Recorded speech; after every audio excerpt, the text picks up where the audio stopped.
श्रीमद् भागवतम प्रथम स्कंद दूसरा अध्याय दिव्यता तथा दिव्य सेवा और श्लोक क्रमांक 19। जिन लोगों को दिखाई पड़ रहा है वो मेरे पीछे बोलिए, अपने फोन में अगर दिखाई पड़ रहा है तो। तदा रजस्तमो भावः रजस्तमो भावा कामलोभादयश्च ये कामलोभादयश्च ये चेत एतैरनाविद्धम् चेत एतैरनाविद्धम् स्थितं सत्त्वे प्रसीदति। स्थितं सत्त्वे प्रसीदति। तदा रजस्तमो भावः रजस्तमो भावा कामलोभादयश्च ये कामलोभादयश्च ये चेत एतैरनाविद्धम् चेत एतैरनाविद्धम् स्थितं सत्त्वे प्रसीदति। स्थितं सत्त्वे प्रसीदति। तदा रजस्तमो भावः रजस्तमो भावा कामलोभादयश्च ये कामलोभादयश्च ये चेत एतैरनाविद्धम् चेतरेतरनाविद्धम् स्थितं सत्त्वे प्रसीदति। स्थितं सत्त्वे प्रसीदति। तदा रजस्तमो भावः रजस्तमो भावा कामलोभादयश्च ये कामलोभादयश्च ये चेत एतैरनाविद्धम् चेतरेतरनाविद्धम् स्थितं सत्त्वे प्रसीदति। स्थितं सत्त्वे प्रसीदति। तदा रजस्तमो भावा तदा रजस्तमो भावः कामलोभादयश्च ये कामलोभादयश्च ये चेतरेतरनाविद्धम् चेत एतैरनाविद्धम् स्थितं सत्त्वे प्रसीदति। स्थितं सत्त्वे प्रसीदति। और कोई बोलना चाहते हैं? तेलुगु में बोल दीजिए। और किसी का? रुद्र। तदा रजस्तमो भावा तदा रजस्तमो भावा कामलोभादयश्च ये कामलोभादयश्च ये चेतेतरनाविद्धम् चेत एतैरनाविद्धम् स्थितं सत्त्वे प्रसीदति। स्थितं सत्त्वे प्रसीदति। शब्दार्थ आप लोग देखिएगा। तदा तदा उस समय रजः रजगुण में रजोगुण में तमः तमोगुण तमोगुण भावः परिस्थिति परिस्थिति काम तथा इच्छा काम तथा इच्छा लोभ लालसा आदयः आदि च तथा ये जो भी हैं चेतः मन एतै इनसे अनाविद्धम् प्रभावित हुए बिना स्थित होकर सत्त्वे सतोगुण में प्रसीदति परम प्रसन्न होता है। अनुवाद: जो ही हृदय में अटल प्रेमा भक्ति स्थापित हो जाती है, प्रकृति के रजगुण तथा तमगुण के प्रभाव जैसे काम, इच्छा तथा लोभ हृदय से लुप्त हो जाते हैं, तब भक्त सत्व गुण में स्थित होकर परम सुखी हो जाता है। श्लोक से पहले पिछला श्लोक आपको याद है? नष्ट प्रायेषु भद्रेषु नित्यम भागवत सेवया भगवती उत्तमा श्लोके भक्तिर भवती नैष्टिकी। कि जब प्राय हृदय से गंदगी नष्ट हो जाती है भगवान की कथा श्रवण करने के द्वारा, भागवत की सेवा के द्वारा, ग्रंथ भागवत और भक्त भागवत की सेवा के द्वारा, तो अब निष्ठा हो जाती है। निष्ठा मतलब विक्षेप अभावात, उसमें विक्षेप नहीं होता। ये नहीं कि आज कर रहे हैं और कल नहीं कर रहे हैं, तो ऐसा नहीं होता है। अच्छा, और विक्षेप होने का कारण आप जान रहे हैं, हृदय में गंदगी। जो हृदय में वासना रहेगी तभी तो व्यक्ति कुछ भक्ति छोड़कर और कार्य करेगा। हमारे हृदय में कोई इच्छा ही ना आए तो हम कोई कार्य करेंगे? इतना समझ में आ रहा है? अगर केवल भक्ति की इच्छा है तो भक्ति ही करेंगे कि नहीं? और भक्ति छोड़ के कुछ और कार्य कर रहे हैं, मतलब वो कार्य करने की इच्छा है। ये बात सिंपल सा लॉजिक समझ में आ रहा है कि नहीं? अगर मान लीजिए किसी को इतना रुचि है कि केवल जप करने की इच्छा है, तो वो क्या करेगा? जब करेगा। अगर इतनी रुचि है कि केवल उसको भागवत पढ़ने की इच्छा है तो क्या करेगा? तो भागवत छोड़ करके कुछ और करने की इच्छा है तभी तो कुछ कर रहा है। इतने समझ में आ रहा है ना बात? अब यहाँ पे कह रहे हैं, अब वो सब बड़ी गंभीर बातें हैं, छोटा सा श्लोक लेकिन बहुत गंभीर है। तो कह रहे तदा, तदा मतलब तब, निष्ठा के स्तर आ गया। अब इसके बाद यहाँ पे रुचि आसक्ति के स्तर के बारे में बात हो रही है। निष्ठा पहला स्तर है श्रद्धा, साधु संग, भजन क्रिया, अनर्थ निवृत्ति, निष्ठा, देन रुचि आसक्ति। तो रुचि आसक्ति का वर्णन यहाँ पे किया जाएगा। तो यहाँ पे कह रहे हैं तदा, तदा का मतलब क्या हुआ? उस समय, मतलब उसके बाद। निष्ठा हो गई इसका मतलब नहीं कि भक्ति कर नहीं रहे, अब भक्ति करने में कोई दिक्कत नहीं, तो अब वो करता रहा तो क्या होगा? रजो और तमोगुण का भाव जो है, जो हृदय में रजोगुण और तमोगुण का प्रभाव है, वह है जिसके प्रभाव से क्या होते हैं? काम और लोभ उत्पन्न होता है। देखिए कि रजोगुण और तमोगुण को क्या हम देख पाते हैं? ये बात समझने का प्रयास कीजिए। क्या हम रजोगुण तमोगुण को देख पाते हैं? क्या हम यहाँ पे, अच्छा एक मिनट बताइए, क्या ये बल्ब में करंट, अभी करंट आ रहा है कि नहीं आ रहा है? दिखाई पड़ रहा है? आप समझ में आया? तो रजोगुण तमोगुण को हम देख नहीं सकते, उनके प्रभावों को देखते। प्रभाव बताए गए क्या? काम और लोभ। मैं भी क्या नाम है, साधु शरण पर ऐसे बैठे कि प्रभु जी को भी मैं देख सकूं। क्या नाम है हमारे, कैसा सका प्रभु को? It can be like that. Can see all the devotees. Yes, yes. हाँ जी, कोई बाहर से दरवाजा तोड़ के नहीं आएगा, आराम से बैठ सकते हैं, बी कंफर्टेबल। हाँ जी, आराम से बैठिए। यस। तो ये पहले समझ में आ रहा है। रजोगुण तमोगुण को हम नहीं देख सकते हैं, क्या देख सकते हैं? प्रभाव को। जब करते हैं, अगर मान लीजिए भोग की वासना आ रही है, इस पे हमें कार्य करने की जरूरत नहीं है, लेकिन ये दिखना चाहिए कि मेरे हृदय में अभी रजोगुण का कार्य चल रहा है। जब हम मान लीजिए भक्ति कर रहे हैं और ये हो रहा है, बावजूद उसके कि नींद पूरी हो चुकी है, फिर भी माला उठाते ही कौन सा प्रभाव आ रहा है? तमोगुण। और कभी आपको लगे कि अरे मैं जगत में कहां फंसा हुआ हूं, क्या ये परिवार, मैं तो शरीर नहीं हूं, मैं आत्मा हूं, ये सब सत्वगुण का प्रभाव होता है। जब सत्वगुण में हम स्थित होते हैं, कुछ क्षणों के लिए भी होते हैं, ऐसा नहीं कि हमेशा हम रजोगुण तमोगुण में ही रहते हैं, तब लगता है अरे तो कुछ भी जगत में नहीं है हमारा, कुछ समय के लिए हम यहाँ पे हैं, हम भगवान की भक्ति ही करनी चाहिए। आते हैं ना ये भाव, भी आते हैं कि नहीं आते हैं? और कभी लगता है अरे ये दुनिया में भोग कितने अच्छे हैं।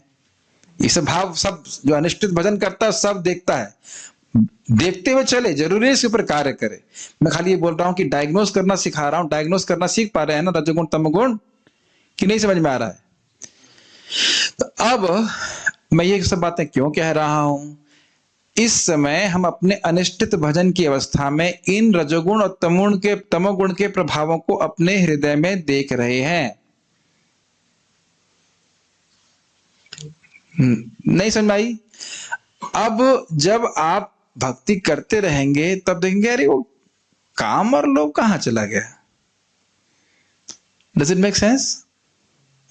क्या मेरी बात ग्रहण कर पा रहे हैं? हम सभी लोग श्रद्धा से शुरू करते हैं, तो हम इस अवस्था को देखें अपनी साधना की अवस्था में कि मैं जब भी कर रहा हूं और कुछ कर रहा हूं, हृदय में गंदगियां उमड़ रही हैं। वो किसके प्रभाव हैं? रजोगुण और तमोगुण के। लेकिन अब मैं भक्ति करता रहा तो देखा अरे वो प्रभाव तो अब नहीं आ रहा है।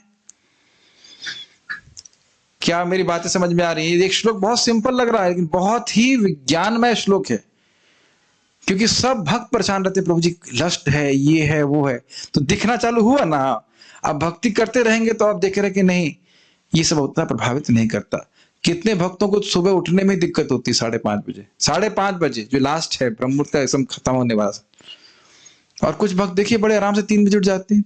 3 बजे क्या दिक्कत है? कोई दिक्कत नहीं। तो वो भी अपनी स्थिति देख रहे हैं ना कि हम 5:30 बजे भी नहीं उठ पाते थे, अब हम बड़े आराम से 3 बजे उठ जाते हैं। Does it make sense? कुछ क्लिक कर रहा है कि नहीं? अरे भाई जब देखेंगे भक्ति के प्रोसेस को अपने जीवन में होते हुए, तब भक्ति नहीं छोड़ेंगे। दिखना चाहिए कि भक्ति वाकई कार्य करती तो है, लेकिन दिखता नहीं है तो लोग फिर वो भक्ति को छोड़ देते हैं, उनका विश्वास टूटता है। प्रोसेस दिख रहा है कि नहीं दिख रहा है? एक भक्त बोल लेते कि मैं जीवन में किसी क्लास में बैठ ही नहीं पाता था, अब मैं देख रहा हूं उनका इतना आग्रह है, अरे प्रभु जी काश मिस हो गया, अच्छा नहीं लगता। तो कुछ हृदय में परिवर्तन देख रहे हैं कि नहीं? ये देख रहे हैं ना कि पहले मुझे बता रहे थे 12 साल कोई क्लास ही नहीं सुने। ऐसा नहीं था कि 12 साल क्लास हुई नहीं। ऐसा नहीं कि वो सुन नहीं रहे हैं तो 12 साल क्लास नहीं हो रही है, क्लास तो हो रही है, लेकिन इतना रजोगुण बढ़ा हुआ था कि क्लास बैठने की इच्छा अब नहीं थी। अब देख रहे हैं नहीं, क्लास बड़ी अच्छी लग रही सुनने में। शुद्धिकरण महसूस हुआ कि नहीं हुआ? प्लीज क्या मेरी बात समझ लेंगे? आप मेरी बात समझ लेंगे तो बहुत बहुत खुश हो जाऊंगा, क्योंकि भक्ति के प्रोसेस को समझ लेगा व्यक्ति तो भक्ति छोड़ेगा नहीं। ठीक, अब कह रहे हैं चेत एतैर अनाविद्धम। एतैर मतलब इनके द्वारा। किनके द्वारा? काम लोभ आदि के द्वारा। इनके द्वारा चित्त अनाविद्ध है। विधना समझते हैं? बीधना, बीधना शब्द किसके लिए उपयोग करते हैं बताइए? हाँ, बहुत सुंदर। बाण से जब हम किसी को बेंध देते हैं तो उसको बिंधना कहते हैं। बिंधना कहते हैं, वही पकड़िए यहाँ पे, अनविद्ध। अनविद्ध जैसे मान लीजिए किसी के हृदय में 2 बाण लगे हों तो कहेंगे चलिए आप खिचड़ी खाइए, आज उपमा कैसा बना? क्या वह उपमा का सुख ले सकता है? यही आचार्यगण बता रहे हैं, मैं पहले ही बोल दे रहा हूं। जिसके हृदय में 2 बाण लगे हों, क्या वह खाने का सुख ले सकता है? तो जब तक ये काम और लोभ का प्रभाव हृदय में रहता है तो भक्ति में वह सुख नहीं मिल सकता है जो भक्ति में प्रॉमिस किया जा रहा है। तो इसलिए यह नहीं, किसी कल प्रश्न उठा था कि नाम में रुचि नहीं मिलती है। अगर नाम जब करेंगे तो ये काम लोभ नष्ट होंगे, तब आप देखेंगे कि हाँ भाई अब जब करना हमें अच्छा लग रहा है। नहीं समझ में आई बात? बहुत इंपॉर्टेंट। अनाविद्ध शब्द समझ रहे हैं? जब ये रजोगुण तमोगुण का प्रभाव नष्ट हुआ, कैसे? रोज भागवत श्रवण करके, नाम जप करके, भक्ति करके, और अब चित्त से जो बाण जैसे लगे हुए ना रजोगुण तमोगुण के प्रभाव, वो बाहर निकल गए, तो अब वह शांति से जप कर सकता है। ये बहुत महत्वपूर्ण है। जो इस व्यक्ति के हृदय में ये बाण लगे हुए हैं उसको कहो दिन भर बैठ के जप करो, बहुत भारी हो जाएगा उसके लिए।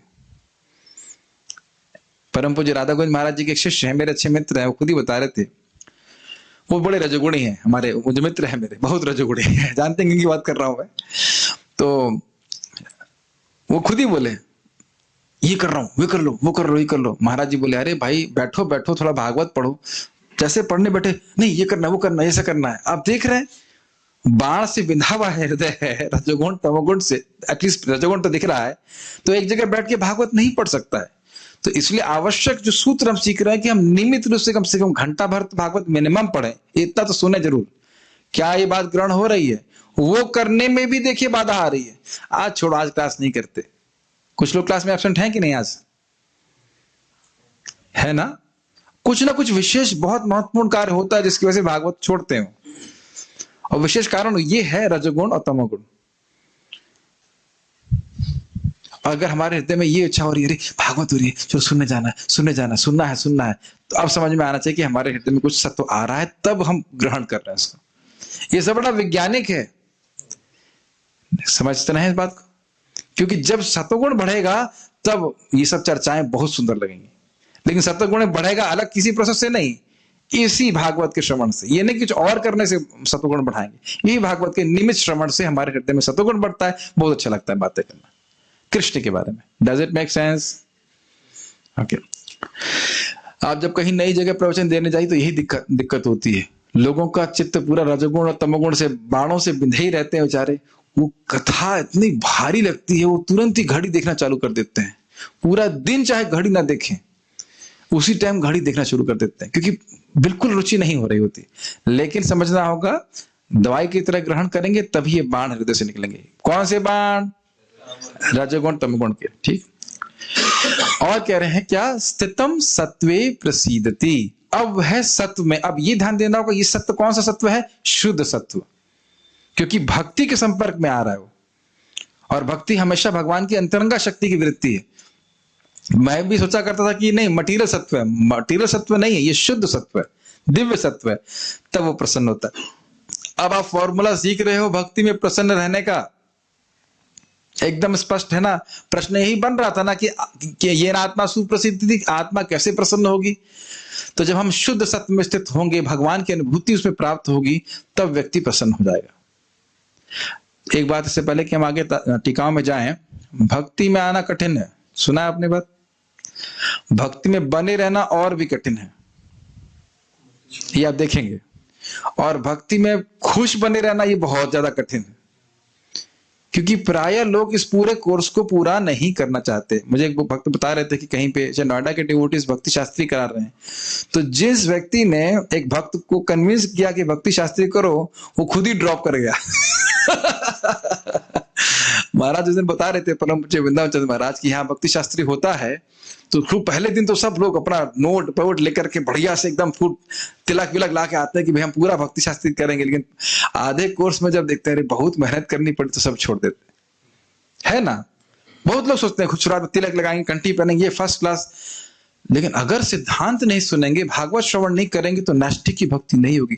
जैसे वही मैंने एग्जाम्पल दिया ना, एक माता जी कह रही थी मेरा पति अगर भक्त नहीं है तो क्या मैं आगे प्रगति नहीं कर सकती? मैंने कहा 3-33-7 पढ़ो, कुत्ता खाने वाला भी अगर नाम उच्चारण करता है तो महान बन जाता है।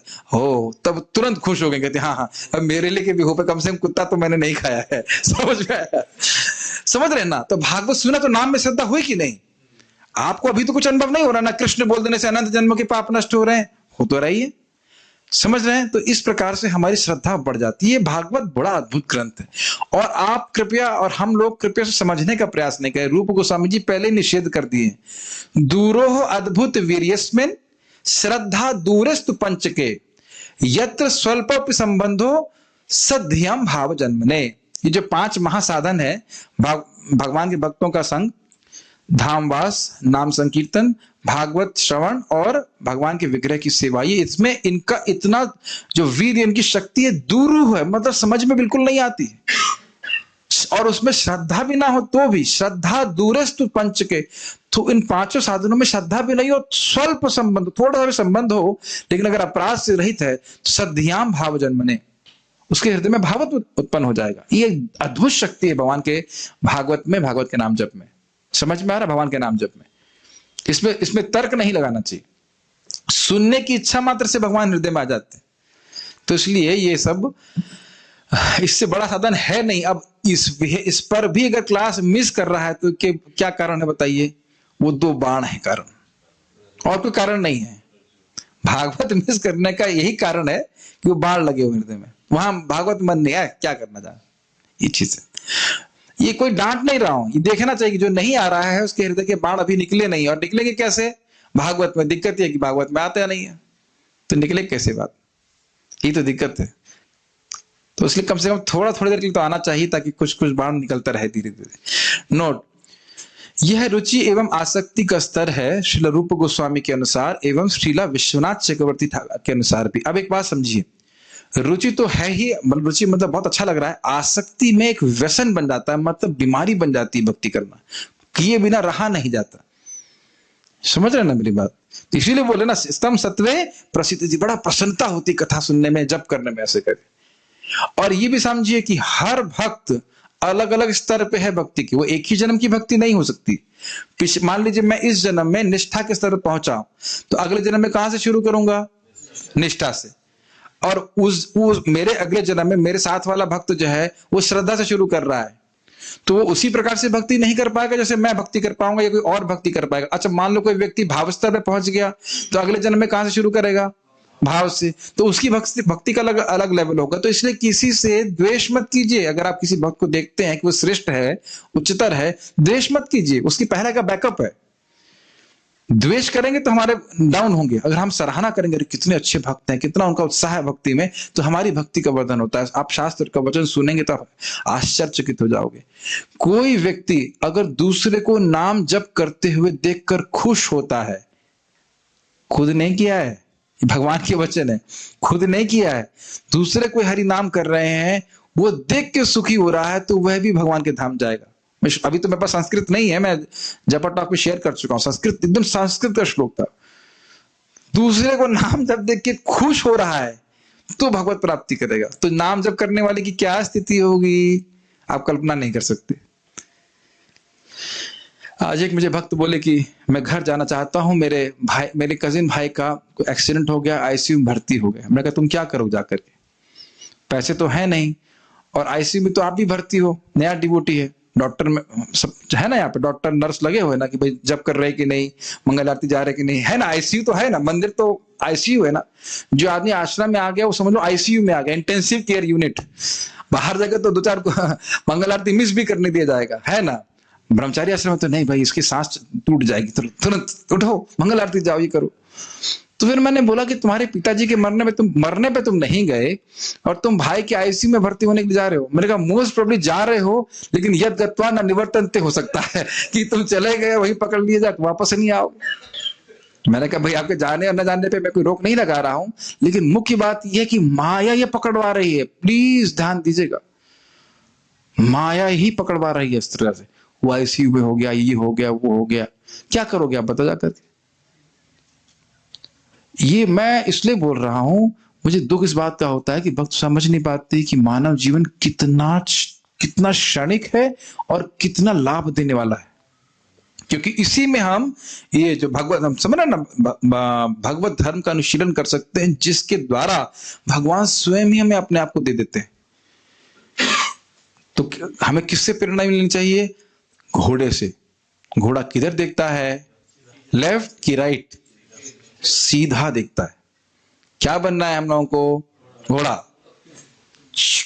केवल कृष्ण, न लेफ्ट न राइट, न लेफ्ट न राइट, टिक टिक टिक टिक टिक टिक। और हाँ कौन रहे? शिला प्रभुपाद जी। चल चल चल मेरे घोड़े, टिक टिक टिक, चल आगे बढ़।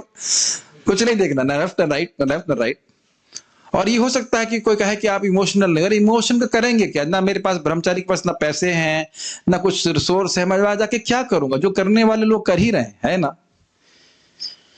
और जो मैं कर सकता हूं वो अन्य लोग नहीं कर सकते। वृंदावन में रह के कोई व्यक्ति भक्ति कर रहा है, कितना काउंट जा रहा है? 1000 गुना जा रहा है। तो कितने कितने कुलों का उद्धार हो जा रहा है, कोई कल्पना नहीं है। लेकिन शास्त्र के वचन पे विश्वास ना होने के कारण हम ऐसा कर सकते हैं। और बहुत मुझे दुख होता है कि इतने इतने उच्च स्थान को प्राप्त करके फिर भोगों में पड़ जाना, बहुत दुख की बात है। कई बार होते हुए देखा अच्छे अच्छे भक्तों को, सबसे दुख लगता है। बाकी कोई बात नहीं, जिसको जाना जाएगा, जिसको जाना है वो जाएगा ही, ठीक है। बोल देना चाहिए मैं ऑलरेडी आईसीयू में भर्ती हूं, जब यहाँ से रिलीव हो जाऊंगा तब आऊंगा, ठीक है। अभी नहीं आ सकता, मेरी तबीयत बहुत खराब है, नब्ज बहुत कमजोर है, अभी रुचि आसक्ति प्राप्त नहीं हुआ है, निश्चित भजन में झूल रहा हूं, तो अभी मैं, है ना आईसीयू में कि नहीं लगता आपको? मोहित कश्यप जी महाराज, लगता है ना आपको? यस। श्रील जीव गोस्वामी कृत क्रम संदर्भ बहुत सुंदर है। ये श्लोक सुनकर के इच्छा आती यार कि मतलब ये बनना है, मजा है, मजा आ जाए। त्रिभुवन विभव हेतविप्य कुंठ स्मृति रजतात विमृग्यात न चलति भगवत पदारविंदाल लव निमिषार्धमपि यह स वैष्णवाग्रह। त्रिभुवन विभव हेतवे अप्य अकुंठ स्मृति, तीनों भुवन, तीनों लोकों का वैभव भी यदि उसको मिल जाए, कोई कहे तो मैं तीनों भुवन का लोकों का वैभव दे दूंगा, फिर भी उसकी स्मृति कभी भी जाती नहीं है। विष्णु की स्मृति कभी नहीं जाती। अजितात्म सुराद भीर विमृग्यात न चलती भगवत पदार विंदाल लव निमिषार्थम अपि, एक क्षण के लिए भी उसकी स्मृति भगवान के चरणों से नहीं हटती। ऐसा वैष्णव सर्वश्रेष्ठ है। ये क्यों कोट कर रहे हैं जी गोस्वामी जी? ये श्लोक दिखाने के लिए।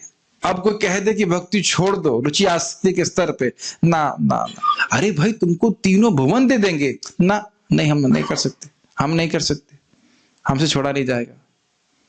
समझ में आ रहा है? इसको कोट कर रहे हैं, अनुवाद देखिए। भगवान के चरण कमलों की खोज ब्रह्मा तथा शिव जैसे बड़े बड़े देवताओं द्वारा भी की जाती है, जिन्होंने भगवान को अपना प्राण तथा आत्मा स्वीकार कर रखा है। भगवान का शुद्ध भक्त उन चरण कमलों को किसी भी अवस्था में नहीं भूलता। देख रहे हैं बात? जिन चरण कमलों को देवतागण ढूंढ रहे हैं, वह भगवान के भक्त के हृदय में सर्वदा विद्यमान रहते हैं, हटते ही नहीं। धौतात्मा पुरुषा पादम एकम न वंचति। जब भक्त का हृदय पूरी तरह शुद्ध हो जाता है, आप भागवत में पढ़ोगे जो यहाँ देख रहे हो, तो उसके हृदय से भगवान कभी अब जाते ही नहीं। पादम एकम न मुंचती, उनके चरण कमल कभी छूटते ही नहीं वहां से। होता है ना, कुछ लोग होते हैं जैसे किराएदार होते हैं ना, घर में जमा लिया, अब हम जाएंगे नहीं, ये स्थिति। क्या ये सुनकर के आपके हृदय में नहीं इच्छा आ रही कि भगवान मेरा हृदय शुद्ध हो जाए इस प्रकार से, और भगवान के दर्शन में सदा मैं भी अपने हृदय में करता रहूं? क्या नहीं आ रही साधु शरण ऐसी इच्छा आपको? सभी के हृदय में आती है, इसलिए भागवत सुनना चाहिए। और ऐसे भक्त तो होते हैं और ऐसी अवस्था को प्राप्त किया जा सकता है, तभी श्रीमद् भागवत में इसका वर्णन है। Make sense? नहीं तो पता ही नहीं चलेगा मैं हरे कृष्ण करूं क्यों। समझ रहे हैं ना?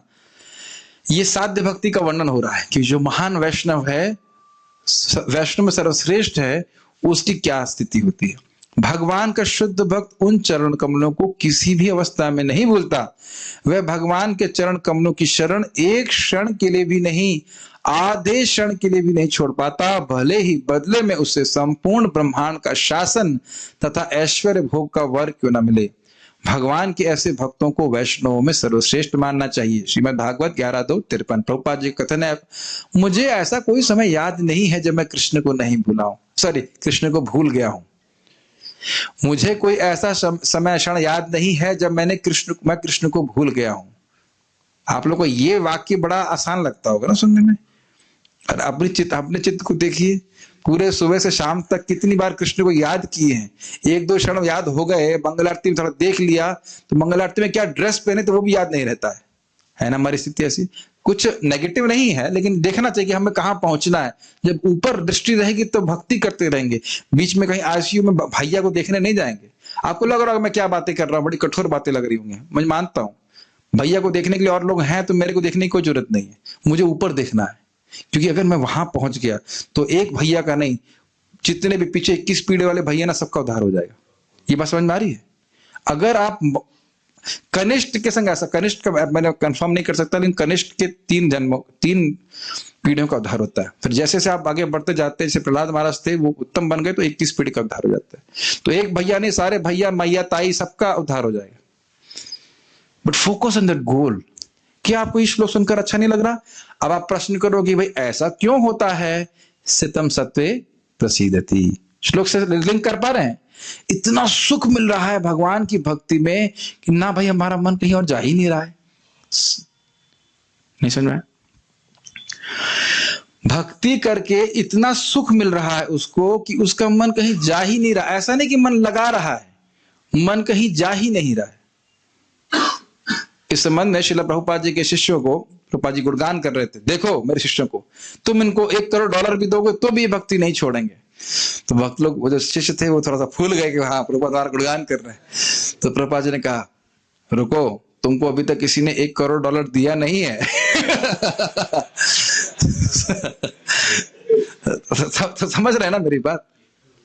ये बता रहे हैं कि ये सब शुद्ध भक्त की स्थिति है। ऐसी स्थिति में व्यक्ति जब प्राप्त हो जाता है, कोई भौतिक भोग उसको आकर्षित नहीं कर सकता। हृदय से संपूर्ण भौतिक इच्छाओं के विनाश के द्वारा साधक का हृदय शुद्ध सत्व में निमज्जित हो जाता है और वह भगवान का साक्षात अनुभव करने के योग्य हो जाता है। भगवान का अनुभव, जैसे आप कहते हो भाई भगवान का नाम भगवान से भिन्न है, कैसे समझें? जब समझ में आने की योग्यता आ जाएगी, जैसे आप देख रहे रुचि आसक्ति, आपको समझ में आ जाएगा अपने आप। रजोगुण तमोगुण से प्रभावित हृदय में ये बात समझ में नहीं आती। देखिए, भक्ति में हम शास्त्र की बात पे विश्वास करते हैं, अपनी इंद्रियों की इंफॉर्मेशन पे विश्वास नहीं करते। Does it make sense? शास्त्र क्या बोल रहा है? इतना सुख मिलता है कि तीनों लोकों का राज्य दे दिया जाए तो भी आधे क्षण के लिए वह कृष्ण की स्मृति को नहीं त्यागेगा। तो कृष्ण की स्मृति में सुख होगा ना उसका, तभी तो नहीं त्यागेगा ना, कि त्याग देगा। समझ पा रहे हैं कि क्यों नहीं त्याग पाएगा? क्योंकि इतना सुख मिल रहा है उसको। तो आप कहेंगे हमको तो नहीं मिल रहा है। क्यों नहीं मिल रहा है? क्योंकि रजोगुण और तमोगुण के बाण हमारे हृदय में लगे हुए। तब हमें क्या करना है? भक्ति ही करना है। इससे धीरे धीरे करके ये सब बातें हमारे हृदय से जाएंगी। ठीक, ओके।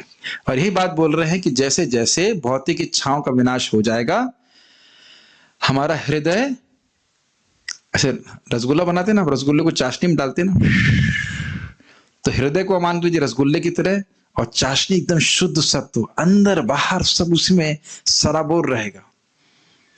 देह स्मृति नाही जार, संसार बंधन कहां तार। तभी अद्भुत स्थिति है। भाव स्तर पे व्यक्ति को, अभी तो भाव स्तर की चर्चा नहीं हुई, आगे होगी, लेकिन भाव स्तर पे व्यक्ति को याद ही नहीं रहता कि वो उसकी देह है कि नहीं है, शरीर है कि नहीं है। ऐसे बातें बोलेंगे तो लोगों को विश्वास भी नहीं होगा। अभी तो है ना, बहुत कॉन्शियस है ना कि हमारा शरीर है। कभी कभी हम भूल जाते हैं ना कि हमने चश्मा पहना है। उदाहरण दिया जाता है कि मान लीजिए शराब पिया है व्यक्ति, तो उसको याद ही नहीं रहता कि वो कहाँ कपड़े पहने हैं कि नहीं पहने हैं, क्या है, ऐसे करके होता है, देखते हैं ना इस प्रकार से। उसी प्रकार तो इस प्रकार से जो व्यक्ति को भाव स्तर प्राप्त हो जाता है, वो अपनी देह की स्मृति नहीं रहती, ऐसी कृष्ण की स्मृति रहती। पता नहीं मैं जब बोल रहा हूं तो आपके हृदय में क्या हो रहा है, लेकिन ऐसी बातें बोलने मात्र से लगता है कि कभी तो भगवान की कृपा से ऐसी स्थिति प्राप्त हो जाए। एक आपको मैं एग्जाम्पल देना चाहता हूं, परम पूज्य भक्ति तीर्थ महाराज का। आप जानते ही हैं उनको ब्लड कैंसर हो गया था, बोन कैंसर, दोनों में से कुछ एक बात थी, शायद बोन कैंसर था। और मेरे गुरु महाराज आखिरी के समय में उनके साथ में थे और बहुत कष्ट में थे बाह्य रूप से। लेकिन उनका कीर्तन देखिए आप, एंड वाला, जय जय राधे जय जय श्याम जय जय जय वृंदावन धाम। मैं बोल रहा हूं तो रोमांचित होने लगता, अद्भुत है। रो रहे हैं लेकिन वो कष्ट का रोना नहीं है, वो आनंद का रोना है। रोक ही नहीं पा रहे, गाते जा रहे हैं, रोते जा रहे, गाते जा रहे, रोते जा रहे। आपने कभी यूट्यूब पे सर्च कर सकते हो, अद्भुत कीर्तन है।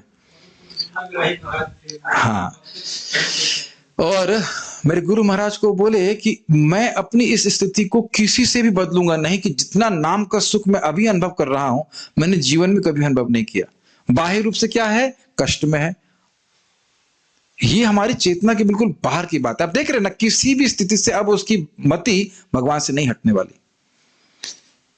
ये सब बड़ी अद्भुत स्थिति है भगवान, इस सब भगवान की कृपा से होता है, खाली प्रयास से हम नहीं कर सकते, ये समझ लेना होगा। लेकिन कृपा कैसे मिलती है, जब हम प्रयास करते हैं तब भगवान की कृपा होती है। ठीक है, सारार्थ दर्शनी समझ पा रहे हैं क्या हो रहा है। हृदय पूरी तरह सत्वगुण में निमज्जित हो गया, डूब गया है, तो भगवान का अनुभव हो रहा है। भगवान का अनुभव शुद्ध सत्व वाले हृदय में ही होता है, रजगुण तमगुण वाले हृदय से में अनुभव नहीं होता है। तो धैर्य के संग, उत्साह के संग भक्ति करते रहे, भगवान की कृपा से हमें स्थिति सबको प्राप्त होगी। एक भी भक्त को भगवान छोड़ेंगे नहीं, वो देर सवेर आगे पीछे पहुंच ही जाएगा भगवान के पास, जो भी भक्ति के पथ पे आ गए। लेकिन हमें कैसा बच्चा बनना है, जो चुपचाप नहा लेता है। और नहीं तो क्या करेंगे, माँ मतलब पिताजी मतलब कृष्णा क्या करने वाले हैं, पिटाई करेंगे। आपने नाम जब कर लिया है, भक्ति कर ली, तो अब तो छोड़ने वाले नहीं है कृष्ण।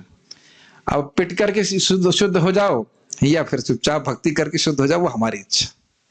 सारार्थ दर्शनी काम, लोभ एवं अन्य हेय गुण, हे मतलब खराब गुण, यथा क्रोध, मोह और घृणा आदि जो रजो तथा तमोगुण से उत्पन्न होते हैं, उनके द्वारा अब साधक के मन में विकार उत्पन्न नहीं होते हैं। आज एक साधक पूछ रहे थे, प्रभु जी क्रोध से कैसे बचें, क्या करना है? हरे कृष्ण मंत्र तो है ही, और क्या करना है, वो तो पता ही है, रेगुलर बात है, हरि नाम तो करना है, और क्या करना है? श्रीमद् भागवतम का श्रवण बहुत प्रबल साधन है। मैं हमेशा महसूस करता हूं कि कुछ दुनिया की वार्ता करते हैं तो एकदम मेरा हृदय ना ठस हो जाता है। ठस कैसे बोलूं, पता है, ठसी शब्द यूज करूंगा, एकदम उद्विग्न हो जाता है। कोई काउंसलिंग भी करनी पड़े ना तो भी उद्विग्न हो जाता है। लेकिन भागवत पढ़ के एकदम मन प्रसन्न हो जाता है। क्या आप लोग ऐसा अनुभव करते हैं? Is it not? कुछ अद्भुत है हिंदी ही, लेकिन बड़ा जादुई प्रभाव इसका। हाँ, जवाब भी मिल जाएगा, लेकिन आप मन बहुत प्रसन्न हो जाता है। भगवत गीता की चर्चा करके, भागवत की चर्चा करके मन एकदम फ्रेश हो जाता है। एकदम अभी भी हम महसूस करते हैं कि मन हमारा फ्रेश हो जाता है। और बच्चों, स्टूडेंट्स, मोहित कश्यप जी महाराज, आप सिविल इंजीनियरिंग की जो किताबें पढ़ते हो सॉम की, उसको पढ़ के आपको क्या सुख मिलता है। माइक दिया जाए इनको, माइक देने की जरूरत नहीं, मैं भी पढ़ के आ चुका हूं। कोई सुख नहीं मिलता, मन भारी हो जाता है, हृदय भारी हो जाता है। ठीक है, यह भक्ति में रुचि की अवस्था को प्रकट करता है, क्योंकि अब भौतिक भोगों के प्रति आकर्षण नहीं होता और श्रवण कीर्तन आदि के प्रति रुचि हो जाती है। तो अब उत्तर मिल गया। हर बार प्रभु जी हमारे हृदय में भोग की वासना है, हाउ टू रिमूव दिस वासना, बड़े सिंसियरली लोग प्रश्न करते हैं, बड़े आतुर होकर के। महाराज जी बड़ा समझा रहे थे, बहुत अच्छे से समझा रहे थे, बहुत अच्छा उदाहरण कह रहे थे कि डॉक्टर, हमने देखा है तो जो फेमस डॉक्टर होते हैं उनके पास लाइन लगी रहती है बाहर लोगों की, और जब पेशेंट आता है, डॉक्टर साहब बहुत कष्ट हो रहा है, बहुत परेशानी हो रही है, जैसे अभी आप गए होंगे जब आपके पांव में चोट लगी थी, तो आप देखेंगे कि डॉक्टर को कोई मतलब संवेदना ही प्रस्तुत नहीं करते। उनको लगता है हाँ तो है ही, अब दवा लेगा तो ठीक हो जाएगा। ग्रहण कर पा रहे इस बात को? जो पेशेंट है उसको बड़ी चिंता होती, अरे साहब बड़े परेशानी हो रही है, पेट में दर्द हो रहा है, यहां दर्द है वहां दर्द है, और डॉक्टर कुछ इमोशन प्रस्तुत नहीं करता ना, तो जानता है तो अब दवा ले रहा है तो ठीक ही हो जाएगी। ये कोई पहला पेशेंट थोड़ी ना है। समझ रहे हैं ना मेरी बात? ये बहुत ज्यादा प्रेरणादायक है। तो ये चिंता है ना, प्रभु जी हमें लस्ट ये है, लस्ट है, काम है, क्रोध है, और आप अकेले थोड़ी ना हो। ये सभी कॉमन बीमारी है। काम, क्रोध, लोभ, मोह, मद, मात्सर्य, ये वायरस सभी के हृदय में है। ऐसा नहीं आप में है और मेरे में नहीं है। कम होते चले जाते हैं भक्ति करने के द्वारा। लेकिन एक बात हमने बहुत ध्यानपूर्वक सुननी है, वो है आग्रह होना चाहिए। आग्रह समझ रहे ना? कथा सुनने की उत्सुकता, आग्रह, जप करने की उत्सुकता, मंगल आरती में दौड़ दौड़ कर पहुंचने की उत्सुकता। अरे वही श्याम सुंदर। और थोड़ा समझिए, एक बात बहुत कान खोल के सुनिए। भक्ति कर रहे हैं तो भक्ति में उत्साह अपने आप बढ़ता है। अपराध करने से ठंडी पानी पड़ जाता है, ये बचना चाहिए इससे। भक्ति कर रहे हैं तो भक्ति का स्वभाव ही है कि अगर आप अपराध से बचेंगे तो अपने आप आपको उत्साह बढ़ाती चली जाएगी। ऐसा नहीं कि अब 10 साल के बाद हमको बोरिंग लग रहा है, ऐसा नहीं होता है। उत्साह बढ़ जाता है। परम पूज्य गोपाल कृष्ण महाराज को देखिए ना, 11:30 बजे, 12 बजे, 1 बजे सोएंगे। पता नहीं सोते भी है कि नहीं सोते, मुझे तो लगता है सोते भी नहीं। तो भी आप मंगल आरती में सबसे पहले पहुंच जाएंगे। पहुंचते कि गर्व तो नहीं बोल रहा हूं, कितने वृद्ध है। और हमको लगता है आज मेरे कान के अग्रभाग में थोड़ा दर्द हो रहा है, तो मैं शायद मंगल आरती में नहीं जाऊं, है ना। मेरे बालों में एक मेरे जो सर में जितने भी बाल हैं उसमें से एक बाल शायद उखड़ गया है। ये सब दिखा रहा है कि रुचि नहीं, और कोई बात नहीं। ठीक है। मैं सोच रहा था कि महाराज को क्या लगता होगा। एक कोई सिद्ध व्यक्ति था, उसने महाराज को फोटो देखा और बोला कि ये ड्यूटी के स्तर पे भक्ति नहीं कर रहे। समझते हैं मतलब? बड़ा अच्छा लगा सुन करके। तो हम महाराज को ऐसे देखेंगे तो महाराज कभी बताएंगे नहीं कि तुमको पता है वो अभी मेरे को भगवत प्रेम प्राप्त है, ऐसे कभी नहीं बोलेंगे। But you see how much intensely he serving Krishna. ये बहुत गंभीर बात है कि हम भक्तों के बारे में समझ नहीं पाते। जो इतने उत्साह से सेवा कर रहा है, वो उसका मतलब है कि प्रेम है। प्रेम मतलब सेवा, सेवा मतलब प्रेम। ठीक है। तो खैर आप बात समझ रहे हैं। श्रवण कीर्तन की इतनी अच्छी, इतनी अधिक रुचि हो गई है कि भोग, अरे क्या भोग की बात कर रहा है, बोरिंग। मेरे गुरु महाराज का सुंदर स्टेटमेंट है, if प्रजल्प appears not only boring but painfully boring, then you must understand that you are advancing in Krishna consciousness. जब प्रजल्प आपको खराब नहीं लगे, बहुत ही दर्दनाक रूप से खराब लगे कि मैं ये क्या कर रहा हूं, मतलब क्या कर रहा हूं, मुझे यहाँ क्यों होना, यहाँ पे खड़ा भी क्यों हूं, तब समझे कि हम कृष्ण भावना में प्रगति करें। और यदि कोई कह रहा है कि तुमने सुना कि आज क्या हुआ, हाँ जरा बताइए, हाँ क्या हुआ, तो हम भी हृदय में गंदगी है। ठीक है।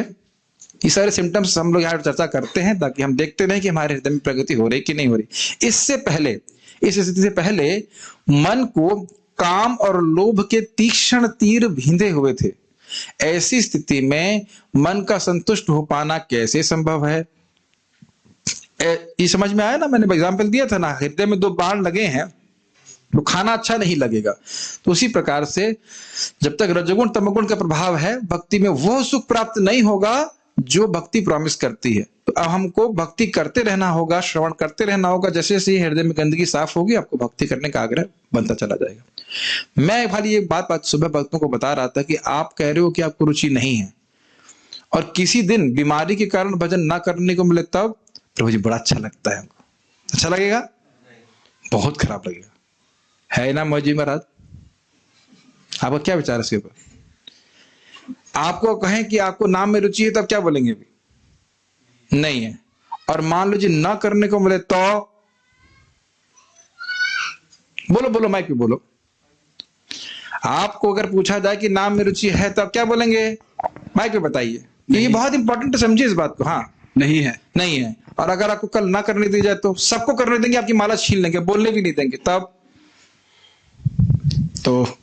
ठीक है। मतलब थोड़ा अच्छा नहीं लगेगा। थोड़ा अच्छा नहीं लगेगा, इसका मतलब जब करना अच्छा लगता है। मैं इसलिए बोल रहा हूं कि शीला जीव गोस्वामी इस बात को बोलते हैं, निष्ठा के स्तर के बाद, निष्ठा के स्तर से आपको क्लियर दिखने लग जाएगा कि आपको रुचि है। उससे पहले भी रुचि थी, लेकिन वो कवर्ड फॉर्म में। Make sense? कल आप जूम पे थे, मैंने बोला था आने के लिए, नहीं, क्यों आए? क्योंकि अब समझ में आ गया? समझ में आ रहा है? अभी भी रुचि है ना? पैसे देके तो नहीं बैठे ना क्लास में? नहीं। मैं ये बोल रहा हूं, इससे उत्साहित होना चाहिए। अच्छा, आपकी दीक्षा हो गई क्या? नहीं। तो भी रुचि कैसे है? मैं इनको पकड़ रहा हूं, कहने का अर्थ है भागवत विधि में ये सब कुछ नहीं है कि दीक्षा हो जाएगी, फॉर्मली स्टैंप लग जाएगा, तब कथा में रुचि होगी। सब कुछ भी नहीं है। केवल भक्तों के संग में आकर श्रवण कीर्तन करिए, इसमें कोई और अनपेक्षा नहीं। केशव, आप यहाँ पे क्यों आए? आपके मम्मी पापा को अच्छा लगा आप यहाँ पे आए? डाउटफुल है, डाउटफुल है। आपके मम्मी पापा को बिल्कुल अच्छा नहीं लग रहा कि यहाँ पे आए? नहीं आए, अच्छा लग रहा ना? क्यों आए? क्योंकि आपको अच्छा लग रहा है। सिंपल सी बात है। यानी कि भक्ति प्रमाणित हो रही है। आपकी उम्र कितनी? 80 है 82? 16, सॉरी 16। गौर गोपाल प्रभु, आपकी उम्र कितनी है? 59। तो 59 वाले को भी अच्छा लग रहा है और 16 वाले को भी अच्छा लग रहा है। यानी कि ये आत्मा को प्रसन्न करने वाली है। क्लियर समझ में आया? इतनी सारी मैं इंटरैक्टिव डिस्कशन इसीलिए कर रहा था, समझाने के लिए कि इस समय भी हमको खुशी मिल रही है, ये खुशी बढ़ती चली जाएगी जैसे भक्ति करते रहोगे। भक्ति करना मत छोड़ो। समझ में आया Kartik Prabhu ji? Thank you very much. आगे बढ़ते हैं। तो जैसे जैसे बाण धीरे धीरे निकलते जाएंगे, वैसे वैसे दर्द कम होता जाएगा, या जो हलचल है भक्ति में कि भाई भक्ति नहीं कर पा रहे, दिक्कत है, तो सब खत्म हो जाएगी। मुझे याद है कि जब मैं ज्वाइन किया था, मेरे लिए बैठना ही मुश्किल था। जब मैं मुझे केवल चल चल के जब करना पड़ता था, हम बैठ के आराम से माला कर लेते हैं, कोई कठिनाई नहीं है। देख रहा हूं ना अपनी स्थिति को, 13 साल पहले और अब की स्थिति को। कभी कभी मन डिस्टर्ब हो जाता था, अब देख रहे हैं कि मन थोड़ा शांत रहता है। ठीक,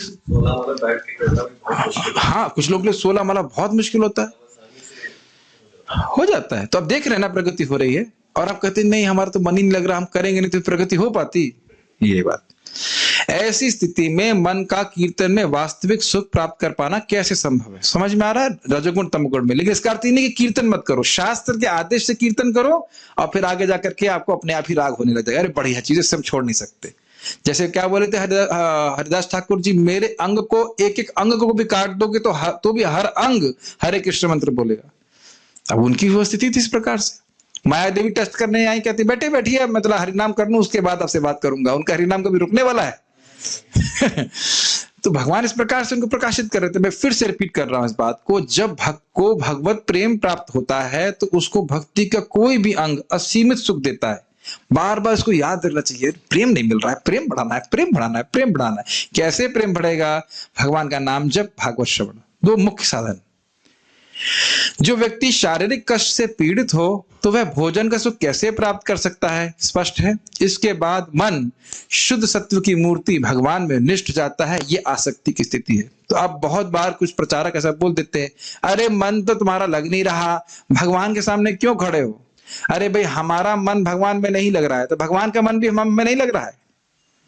भगवान देख रहे हैं ना कि लड़का आया, बच्चा आया है हमारे सामने और प्रणाम किया है, कुछ से कल्याण करूं, नहीं होगा।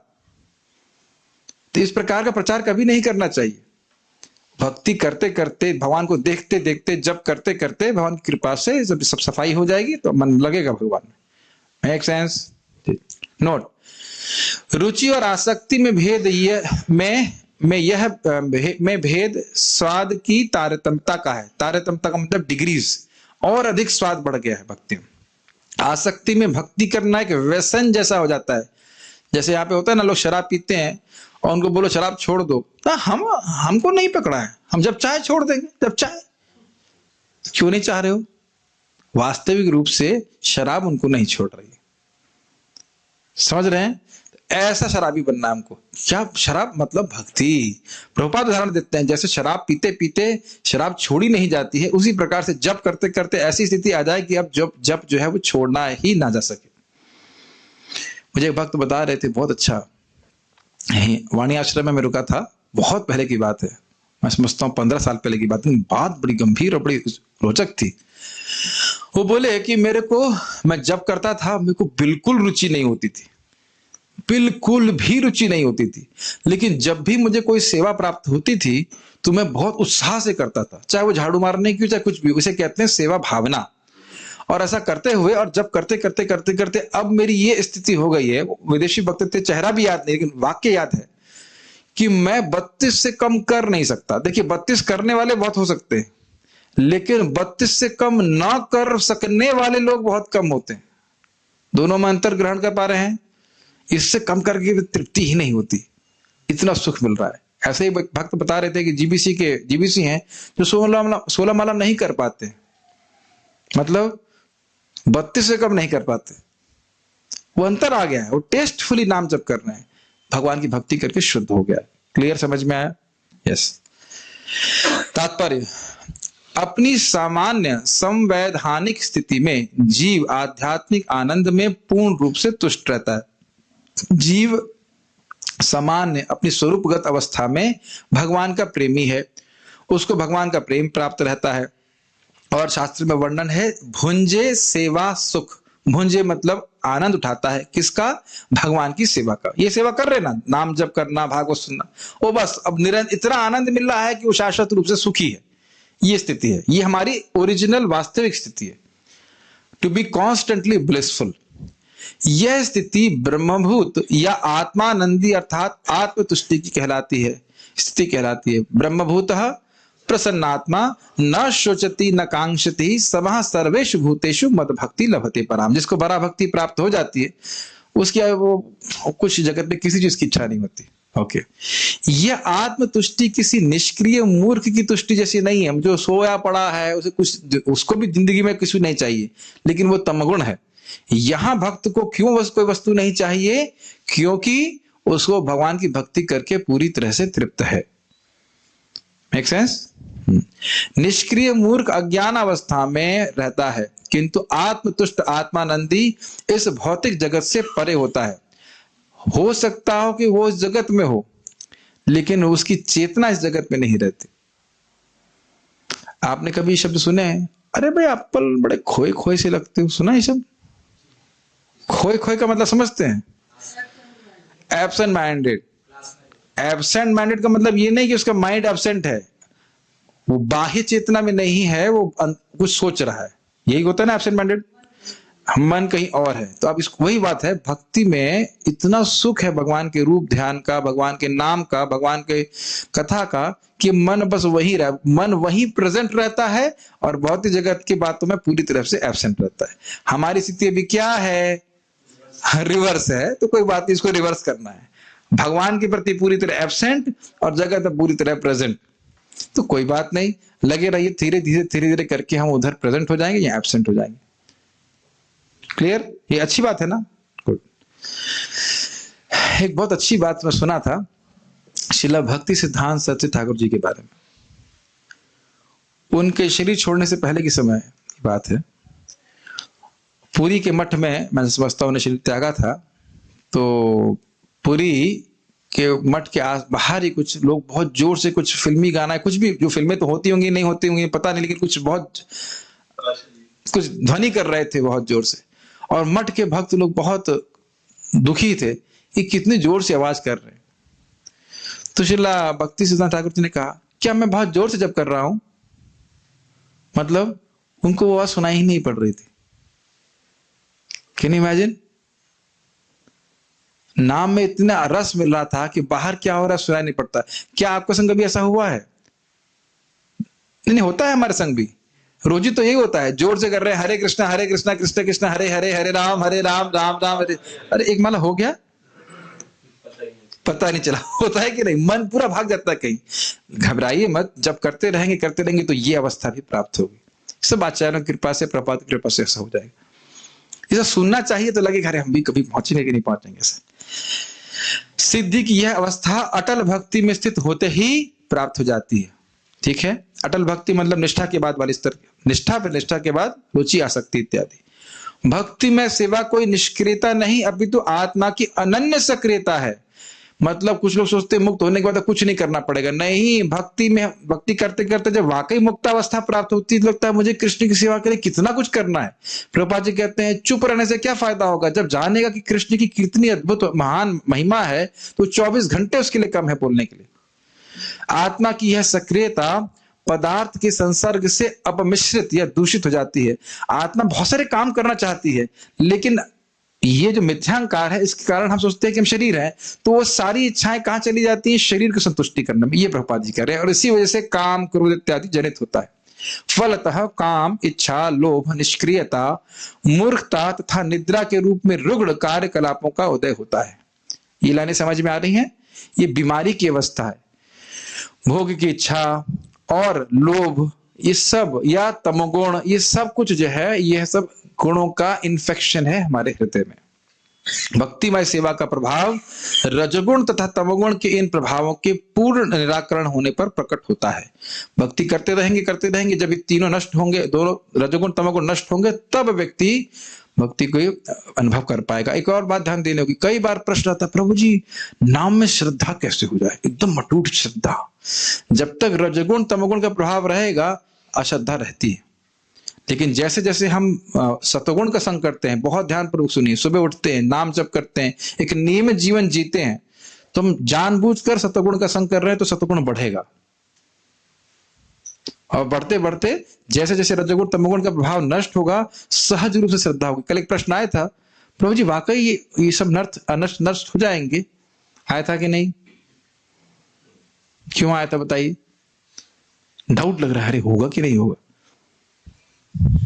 होगा कि नहीं होगा।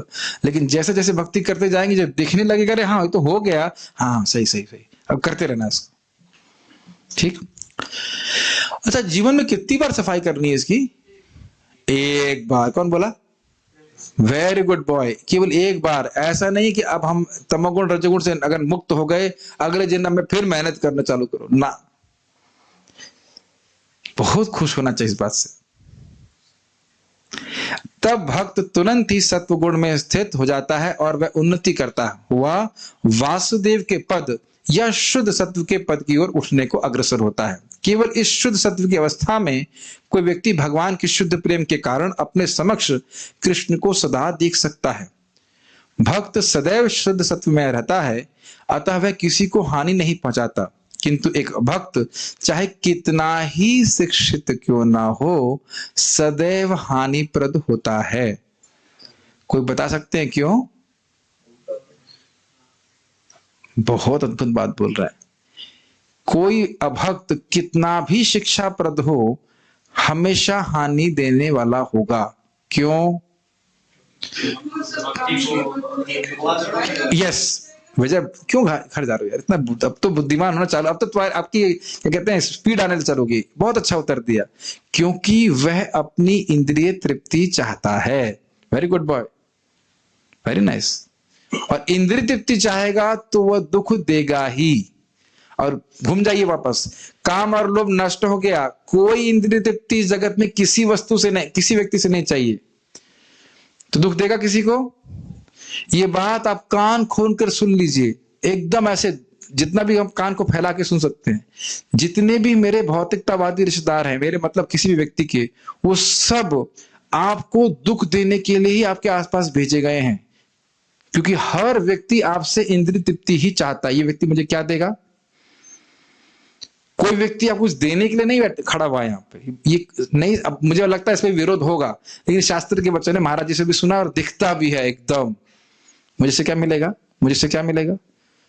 और नहीं मिलेगा तो ना भाई ना भाई ना कोई रास्ता नहीं देखते सब। ये मैं इसलिए बोल रहा हूं, ये बात ध्यान दीजिएगा और इससे प्रभावित मत होइएगा। कोई आपको धोखा देता है, कोई आपको दुख देता है, डोंट बी सरप्राइज्ड। जो व्यक्ति इंद्रिय तृप्ति के लिए व्यग्र है, वह दूसरों को दुख देने में बिल्कुल भी नहीं हिचकेगा। क्या इस बात को ग्रहण कर पा रहे हैं? ये बहुत गंभीर बात है। तो जो भक्त बनेगा उसके हृदय से इंद्रिय तृप्ति की वासना चली जाएगी, वह दूसरों का कल्याण करने के बारे में सोचेगा। अपना चाहे अपना दुख भी ग्रहण करना पड़े। प्रभुपाद जी से बड़ा उदाहरण कौन दिखेगा आपको, बताइए? ये सब बातें बड़ी सूक्ष्म है, अगर आप उसको ग्रहण करें तो बहुत अच्छा समझ में आएगा। भक्त ना तो मूर्ख होता है और ना रजोगुणी होता है, ना तमोगुणी होता है ना रजोगुणी। हानि पहुंचाने वाले मूर्ख तथा रजोगुणी व्यक्ति भगवत भक्त नहीं बन सकते, भले ही वे अपने बाहरी वेश से अपने आप को भक्त क्यों ना प्रदर्शित करें। भक्त में सदैव ईश्वर के सद्गुण पाए जाते हैं। इन गुणों की मात्रा भले ही भिन्न हो, किंतु गुणता की दृष्टि से भक्त तथा भगवान एक समान होते। एक बात कहना चाहता हूं, यस्यास्ति भक्तिर भगवती अकिंचना सर्वैर गुणैस्तत्र समासते सुरा हराओ भक्त कुतो महद्गुणा मनोरथिना सति धावतु भई। जो भगवान की शुद्ध भक्ति में तत्पर रहता है उसमें सारे देवताओं के गुण आ जाते हैं। ये सीधा सीधा अर्थ आप लेते हैं, लेकिन इसके अर्थ यही तक सीमित नहीं है। आचार्यगण बताते हैं कि देवताओं के गुण तो देवताओं के उपासक में भी आ जाते हैं, तो उसमें कौन सी विशेष बात हुई? तो कहते हैं ना, भगवान और सारे देवता उस व्यक्ति के हृदय में ही निवास करते हैं। वो इतना, उसका हृदय इतना सुंदर सुकुमार अच्छा है कि सारे देवता अपने सारे सद्गुणों के संग निवास करते हैं उसके शरीर में। कुछ समझ में आ रही है बात? केवल देवताओं के गुण ही नहीं विद्यमान रहते हैं, देवताओं सहित, देवता अपने सद्गुणों सहित और भगवान अपने सद्गुणों सहित उसमें निवास करते हैं, उसका संग नहीं छोड़ना चाहते। साधुओं के हृदय में मैं रहता हूं, भगवान तो स्पष्ट बोलते ही हैं। अब देख रहे हैं भक्ति कितनी सुंदर, कितनी प्रबल वस्तु है। नहीं समझने के कारण लोग भक्ति ग्रहण नहीं करते। किसी में भी, अपने बच्चों में, अपने भाई में, अपनी बहन में, किसी में भी कुछ सद्गुण प्राप्त कराना चाहते हैं, अच्छे गुण, तो क्या कराना होगा? भगवान का नाम जप कराइए, और नहीं तो वो निकम्मे ही बने रहेंगे, यूजलेस बने रहेंगे। Make sense? कुछ बातें मैं कठोर बोल जाता हूं, लेकिन ये सत्य है, उसे ग्रहण करेंगे तो फायदा होगा। अभी किसी को प्रश्न है तो मैं ले लेता हूं, नहीं तो फिर हम लोग भक्ति वृक्ष शुरू करते हैं। क्या है? Bhakti Tirth Maharaj was in lot of ecstasy in his last kirtan, crying in love. Yes. Okay. प्रजल्प, हाँ, एक बहुत अच्छा प्रश्न है। प्रजल्प क्या मतलब? प्रजल्प मतलब भगवान को अप्रसन्न करने वाली बातें। ईश्वर निराकार है, अलख निरंजन, प्रभुपाद को बोलते हैं। आप उपदेशामृत में पढ़ लीजिए। आज प्रभुपाद की बात सुन रहा था मैं, लेक्चर, कह रहे थे भाई ये जो पार्लियामेंट में श्रवण कीर्तन हो रहा है उससे कुछ होगा? उससे कुछ नहीं होगा, ये सब प्रजल्प है, इससे कुछ नहीं होने वाला। तो ये सब बातें जो है प्रजल्प में आती हैं। दुनिया की बातें, भोग की बातें, ये सब बातें सब प्रजल्प में आ जाती हैं। दुनिया तो वो क्या कहते हैं, किसी की निंदा करना, चुगली करना, ये सब बातें सब प्रजल्प में आ जाती है। इससे भगवान की कोई भक्ति बढ़ती नहीं है। स्पेशली मायावाद की चर्चा करना, भोगों की बातें करना, सब प्रजल्प में आता है। मन बहुत परेशान हो जाएगा, मन बहुत परेशान हो जाएगा। उत्तर दे रहे हैं क्या? पता नहीं। प्रजल्प अर्थात नाम अपराध, बहुत सारी बातें हैं। भक्तों की निंदा करना, दुनिया भोगों की बातें करना, ये सब बातें। जब तक से भक्ति नहीं कर पाते, जब ये आरती, तो दुख होता है। हाँ, तो यही दिखा रहा है कि आपकी भक्ति बढ़ी हुई है। बहुत लोगों को तो कोई दुख नहीं होता, जब नहीं कर पा रहे। दुनिया में प्राय लोग जब नहीं कर रहे हैं ना, कोई दुख हो रहा है उनको। तो जो भक्त भक्ति कर रहा है वो जब नहीं कर पाता है तो दुख होता है। इसका मतलब है कि वह भक्ति में उसको रस है, यस, प्रगतिशील है। ओके, जो अपने इंद्रिय सुख के लिए दूसरों को कष्ट दे और हमें उस व्यक्ति के साथ ही रहना हो तो हम उससे कैसे डील करें? बहुत अच्छा प्रश्न है। देखिए, आप जान रहे हैं कि वो इंद्रिय तृप्ति के लिए व्यग्र है, तो आप ये देखिए उसे क्या इंद्रिय तृप्ति चाहिए। मान लो खाने के लिए चाहिए तो प्रसाद दे दीजिए, क्या दिक्कत है? कुछ लोगों को खाने के लिए सम्मान की इच्छा होती है, तो सामने झुक के प्रणाम कर दीजिए, हरे कृष्ण, क्या? ये वैष्णव का कर्तव्य है। वैष्णव से सम्मान मांगेंगे, सम्मान दे देगा। भोजन मांगेंगे तो भोजन भी दे देगा, जो भी कुछ दे देगा। लेकिन ज्ञान जब नम्रता से प्राप्त करना चाहेंगे तब प्राप्त होगा। Very important point. बहुत अच्छा कही किसी वैष्णव से मैंने सुना था ये बात, याद नहीं आ रही कहां सा। बहुत अच्छा बात। आप कहो कि मैं बहुत महान व्यक्ति हूं, हाँ आप बहुत महान व्यक्ति है, ठीक, महान व्यक्ति, वेरी, हरे कृष्णा, वेरी गुड। तो क्या दिक्कत है? कोई दिक्कत नहीं है, ठीक है। आप में से किसी भक्त का कोई प्रश्न है? यस प्रभु, माइक दीजिए प्रभु जी को।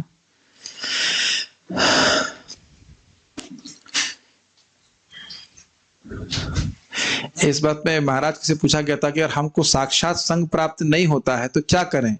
तो महाराज जी बोले थे, परम पूज्य वृंदावन चंद महाराज, अरे भाई आपके शहर में कोई वस्तु नहीं मिलती है तो ऑनलाइन मंगा लेते हैं ना, तो ऑनलाइन संग भी प्राप्त हो जाता है। कल एक प्रश्न आया था कि क्या ऑनलाइन संग है, भक्तों का संग ऑनलाइन से होता है तो क्या है। देखिए प्रभुपाद जी इसको स्वयं ही प्रथम स्कंद में आगे जाके तात्पर्य बताएंगे, technology should be used for hearing and chanting about Krishna, यही लाइन है ना। टेक्नोलॉजी का उपयोग भगवान के श्रवण कीर्तन के लिए किया जा सकता है और उसमें कोई भेद नहीं लगता। हाँ, दो प्रश्न है। हाँ। एक तो जैसे जो सरेंडर है वो किसी पर्टिकुलर स्टेज के बाद या हर स्टेज में सरेंडर इन्वॉल्व है? अच्छा प्रश्न है, बहुत अच्छा प्रश्न है। क्या भगवान की प्रति शरणागति एकदम जब प्रेमावस्था को प्राप्त होंगे तभी होगी या पहले दिन से ही है? देखिए श्रद्धा का मतलब ही क्या हो, श्रद्धा का मतलब है कि जो हमारी भक्ति के लिए अच्छा है, हम भक्ति कर रहे हैं तो फिर शरणागति है ना। एक सिम्टम्स है ना शरणागति का कि जो अच्छी चीजें उन्हें ग्रहण करूंगा और जो बुरी चीजें उसको ग्रहण नहीं करूंगा। लेकिन हम जान रहे हैं कि अनर्थ निवृत्ति में ये जानते हुए भी कि ये चीज अच्छी नहीं है, कभी कभी उसमें गिर जाता है, वो गिरना चाहता नहीं है, तो वो शरणागत तो है लेकिन शरणागति बढ़ती जाती है जैसे उसकी भक्ति बढ़ती जाती है। जब कोई जब कर रहा है तो शरणागत है ना भाई। आइए बात बताइए, अगर कोई व्यक्ति किसी का जूठा खा रहा है तो अपने को हीन अवस्था में रख रहा है कि नहीं? तो पहले दिन से हम भगवान का प्रसाद ग्रहण कर रहे हैं तो मान लिया ना हम के सेवक हैं कि नहीं? नहीं समझ में आ रहा है। भगवान को प्रणाम कर रहे हैं, भगवान का कथा सुन रहे हैं तो श्रद्धा है ना कि भगवान बड़े हैं, मैं छोटा हूं, मुझे उनकी आज्ञा माननी चाहिए। शरणागति का भाव है कि नहीं? जो भगवान ने बोला है जब करने के लिए, प्रसाद ग्रहण करने के लिए, मैं उनकी बात मानूंगा। Is it not? आपके मन भाव है ना ये कि भगवान बड़े हैं, मैं इनका तुच्छ सेवक हूं। ये सभी के हृदय में ये बात बढ़ती जाती है कि मुझे कृष्ण को देना है, मुझे कृष्ण की सेवा करनी है। जैसे भक्ति करेंगे वैसे वैसे शरणागति बढ़ती जाती है। पूर्ण शरणागति मतलब भाव के बाद ही आएगी। इस पे मैं कुछ नहीं कह सकता। स्वाभाविक सी बात है कि देखिए निष्ठा के स्तर पे भी व्यक्ति कोई ऐसा कार्य नहीं करता है जो उसकी भक्ति के विपरीत हो। समझ रहे ना मेरी बात? तो अब पूर्ण शरणागति कब आएगी ये तो बहुत सिंपल, अगर सिंपल शब्दों में कहें, प्रभुपाद जी आज बता रहे थे कि पूर्ण शरणागति बहुत सिंपल है।